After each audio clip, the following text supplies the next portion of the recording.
Avadhoot petrol पंपावर, तर petrol पंपवाल्यांनी मला सूचना दाखवलेली आहे की ड्रम मध्ये कुणालाही डिझेल द्यायचं नाही. म्हणजे शेवटची कोंडी सरकारकडनं आता शेतकऱ्यांची होते.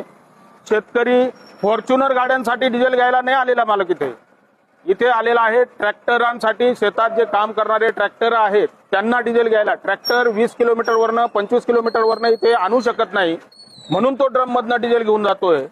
कुठल्या फॉर्च्युनर गाडीसाठी किंवा ऑडी गाडीसाठी म्हणून डिझेल तो घेऊन जाणार नाहीये. तर मित्रांनो, सरकारने आता शेतकऱ्यांची सहनशीलता